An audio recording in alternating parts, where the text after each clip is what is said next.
Soit, le moment où je parle est déjà loin de moi. On est dans la littérature maintenant, c'est nouveau. C'est Boileau, épître 3. Madame, c'est que... Vous et vos idées stupides, vous feriez bien de disparaître, hein, Émile? Madame, c'est pas monsieur, c'est l'autre. Émile, je vous ai dit de disparaître. C'est l'autre. Pas monsieur, c'est l'autre. Mais qui êtes-vous donc, monsieur? On m'appelle Léon, madame, pour vous servir. Ça, alors, c'est incroyable. On ressemble à c'est peu commune. Le ciel dont nous voyons que l'ordre est très puissant, pour différents emplois. Les femmes savantes, acte de cette vie. Écoutez, j'ai horreur des vers et mon mari aussi, alors il faudra vous en passer. Bien, madame. Mais pourquoi vous exprimez-vous ainsi, après tout? Pour un vagabond, c'est assez inattendu. Mon histoire se résume à peu de choses, madame. À 18 ans, je décide de faire du théâtre. Mon père s'en offusque et me coupe les livres. Moi, je coupe les ponts et deviens comédien. Ah, madame, 15 années de galère et de bonheur. Déclamer les plus beaux textes, jouer des personnages. Vous ne pouvez pas comprendre. Bref, sans être un acteur de talent, je commençais à être un peu connu et puis, ô joie suprême, j'aime. Et je suis aimé en retour d'une actrice aussi belle que talentueuse. Jusque-là, rien ne vous destinait à la mendicité. Après 2 années de bonheur sans nuage, c'est l'orage. Et notre coup de foudre se retourne contre moi et me foudroie. Elle s'enfuit avec un bellâtre sans génie.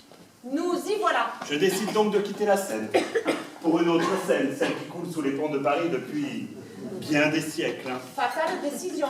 Mais je fus arrêté sur le parapet d'un pont par une main secourable. Ah, elle était sans le sou, pas très belle et plus très jeune, mais elle rayonnait de gentillesse et de bon sens.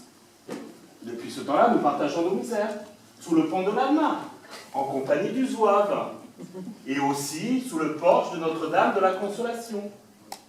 Donc, vous êtes comédien. Disons que je l'étais, madame. Écoutez, pour ce qu'on a à vous demander, même un mauvais comédien fera l'affaire. Dans ce cas, madame, je me retire. Ah non, non, non. C'est moi qui retire ce que je viens de dire. Nous avons absolument besoin de vous. Bon, d'accord. Mais quel sera mon rôle? On ne vous l'a pas dit? Émile, vous ne lui avez rien dit? Ce n'était pas dans mes attributions, madame. J'étais simplement chargé de trouver ce monsieur. Bon, votre idée, j'en conviens, était géniale. Je doublerai vos gages. Ah, madame, je remercie, madame. À nous deux, monsieur.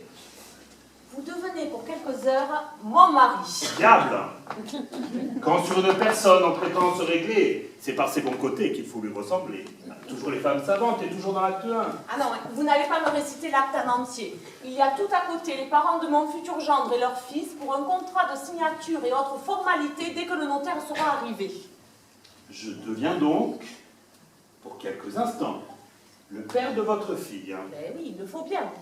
Je devrais donc signer. Évidemment. Mais je ferai un faux, madame. Mais enfin, vous êtes déjà un faux mari. Alors on faut de plus ou de moins. Alors cela ne me plaît pas, madame. Ah, écoutez, vous ne trouvez pas que la situation est suffisamment compliquée comme ça? Tremblant de me trahir par un mot indiscret, j'aurais voulu moi-même ignorer mon secret. Oh, pardon. Parce que vous pouvez être raseur avec vos rimes. Ah, mais j'étais comédien, madame. Il va sans dire que vous serez très bien rétribué. Mais ça, je n'en ai jamais douté, madame. Après la cérémonie des signatures, nous avons invité les Darlandry, les parents de mon futur gendre, à déjeuner. Bien entendu, vous en serez. Vous m'envoyez ravi, chère madame. Cependant, j'aimerais ajouter une petite condition. Je me disais bien aussi que... Je partage chaque jour ma misère avec cette brave amie dont je vous ai parlé. Oui, votre ange gardien. J'aimerais partager avec elle aujourd'hui cet instant gastronomique, particulièrement rare chez nous autres. Soit, elle déjeunera à l'office avec le reste du personnel. Ah, c'est que, voyez-vous, elle est plutôt du genre susceptible et je crains qu'elle ne prenne cela comme une sorte d'affront. Enfin, Ainsi, quand une femme a sa tête fantasque, on voit une tempête en forme de bourrasque. Le dépit amoureux, scène 4. il m'énerve alors à l'hiver. Est-ce qu'elle est présentable au moins? Mais laissez-moi passer, je vous dis. Je veux voir Léon. Je sais qu'il est là. Non, Léon n'est pas là. Si, Non. je sais qu'il est là, il m'a dit qu'il venait. Je vous Laissez-moi dis, passer, je vous vous n'avez dis. rien à faire. Je veux le voir. Madame, c'est l'ami de ce monsieur. Léon m'attend. Je sais qu'il est là. Elle attend depuis un moment dans le vestibule et prudence, je n'arrive plus à la contenir. Laissez-moi passer. Émile, retournez-y et faites cesser Immédiatement. Je veux le voir. Ah, ça quand même, hein.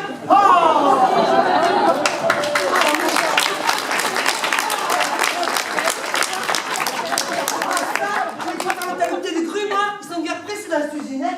Excuse-moi, madame, mais je n'ai pu retenir cette